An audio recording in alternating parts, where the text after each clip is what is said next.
को हम समर्थन करेंगे, देंगे। देखिए, पहली इसमें 2-3 चीज़ें जो इस प्रेस कॉन्फ्रेंस से जो उभर कर आई है। पहली तो बात तो यही है कि उनका अपने आप को मुख्यमंत्री का चेहरा घोषित करना। देखिए, मुझे लगता है कि यह कितना सही है, कितना गलत है, इसको एक दूसरे तरीके से भी एग्जामिन किया जाना चाहिए, क्योंकि ऐसी घोषणाएं लोकतंत्र में कोई नहीं करता। अब मुझे याद है, आज से शायद 12 साल 15 साल पहले बीबीसी पर एक बड़ी लंबी सीरीज चली थी, जिसमें भारत के एडिटर जो थे बीबीसी के, भारत श्रीवास्तव, उन्होंने इंटरव्यू किया था सोनिया गांधी को और पूछा था कि आप कभी हाँ कहती हैं, कभी ना कहती हैं, कभी हाँ कहती हैं, तो आप क्या राजनीति में आना चाहती हैं? तो मुझे वो इंटरव्यू याद है, वो आर्कीव में कहीं न कहीं होगा। उन्होंने कहा, मैंने तो कभी हाँ नहीं कहा, मैंने ना ही ना कहा है। तो लेकिन ठीक है, परिस्थितियां बदलती हैं और उसके बाद अंततः वो राजनीति में आ गई। उनकी इस बात में तो सच्चाई है कि उनके अलावा कोई चेहरा इस समय नहीं है। लेकिन जैसे हमारे आदरणीय दुबे जी ने बताया कि ये तो सर्वे सर्वा है, तो जिसको चाहे चेहरा बनाए, जिसको ना बनाए। लेकिन ये थोड़ा सा एम्बिग्यूअस मुझे इसलिए लगा, मुझे थोड़ा सा अजीब इसलिए लगा कि उनसे वरिष्ठ पद पर बैठे हुए राहुल गांधी हैं। अगर इस बात का ऐलान किया जाना चाहिए था, इसके तरीके पर भी मैं मुझे थोड़ा सा अजीब सा लगा कि ये अगर उनको कहना ही था। और आपको याद होगा, कुछ दिन पहले उन्होंने एक मेन स्ट्रीम जो चैनल है उसको इंटरव्यू में कहा था कि हमारे यहाँ चेहरा जो होता है वो आला कमान तय करता है। तो प्रियंका गांधी की ये जवाबदेही है, वो बताए कि क्या वो आला कमान ने उनको अप्रूव किया उनके नाम को। ये उनका डेमोक्रेटिक एक तरह से उत्तरदायित्व है। वो चुनाव के मैदान में है, तो बताएं कि अब वहां पर राहुल गांधी थे, उन्होंने इसको कोई कंफर्म तो किया नहीं। तो ये मुझे थोड़ा सा अजीब लगा। देखिए, हमारे यहाँ 2-3 जो क्षेत्र हैं, उसमें से अगर क्रिकेट में एक बड़ा खिलाड़ी बड़े चुपके से आता है, लेकिन बहुत ही फैनफेयर के साथ रिटायर होता है।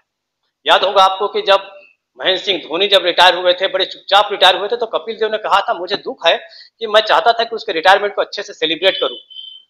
उसके बाद शायद उनसे क्यों लेकर सचिन तेंदुलकर ने बहुत बड़ा एक तरह से मजमा लगाया और रिटायर हुए।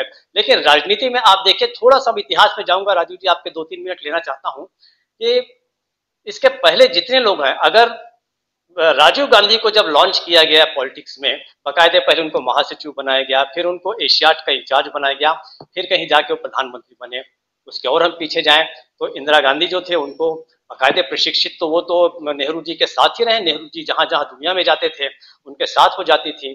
तो इस तरीके से राजनीति में आपको प्रॉपरली लॉन्च करना रहता है। ये नहीं कि किसी ने पूछा चलते फिरते, किसी पत्रकार ने और आपने कह दिया कि आपको और कोई चेहरा दिखता है क्या। इसमें कोई शक नहीं कि उनके अलावा कोई चेहरा तो नहीं दिख रहा है, ये बात सही है। लेकिन मुझे उसका तरीका जो है वो थोड़ा सा अजीबोगरीब लगा। लेकिन ठीक है, ये कांग्रेस के आला कमान के सोचने की बात है। इसका एक नुकसान और हुआ है। देखिए, इस समय जो महिला को 40% की जो उन्होंने सीटें दी, उसकी बड़ी तारीफ हुई है। उसके बाद उसी को उन्होंने मैनिफेस्ट किया, फोरग्राउंडिंग की, आगे और जमीन जो हथियाई है कि युवा लोगों को भी अपने मैनिफेस्टो में उन्होंने लाया है। ये निश्चित रूप से उत्तर प्रदेश का एक बहुत बड़ा इशू है ये। और रोजगार है, भर्ती में जो घोपले हुए हैं, बहुत सारी भर्तियां रोकी गई हैं, तो सही नब्ज पे तो हाथ रखा। लेकिन प्रियंका गांधी के मुख्यमंत्री का चेहरा बन जाने के कारण वो जो मुख्य मुद्दा है, जो उन कह रही थी कि हम ध्रुवीकरण से हटाकर हम ठोस मुद्दों पर राजनीति करना चाहते हैं, वो मुद्दा मुझे लगता है कहीं पर थोड़ा सा दबता हुआ नजर आ रहा है। अब कल देखा जाएगा, परसों देखा जाएगा, उनकी रैलियों में देखा जाएगा कि प्रियंका गांधी के इन दोनों चीजों का क्या होता है। तीसरी बात, जो आपने कहा कि अखिलेश को समर्थन देने की बात कह के उन्होंने सेल्फ गोल तो नहीं किया है। आपको याद होगा, हम लोग व्यक्तिगत तौर पे भी जो बात कर रहे थे, तो उसे यहाँ पर लाने में कोई बहुत दिक्कत नहीं है, क्योंकि आपकी और मेरी बात जो है कोई राकेश झुनझुनवाला और मोदी के बीच की बात है नहीं। इसको पब्लिक डोमेन में लाया जा सकता है। वो ये है कि मुझे भी ऐसा बार बार लगता है कि कोई भी पार्टी इस समय किसी न किसी का समर्थन लिए बिना शायद सरकार नहीं बना पाएगी, मुझे ऐसा लगता है।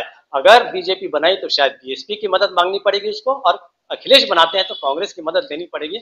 मुझे लगता है ठीक है, मुकरने में क्या दिक्कत है। आगे देखिए, अगर कांग्रेस को लगता है कि वो अपने आप सरकार बना रही है, तो क्यों अखिलेश को साथ देंगे। मुझे लगता है कि हर तरह से वोट जो है कांग्रेस लेने की कोशिश कर रही है।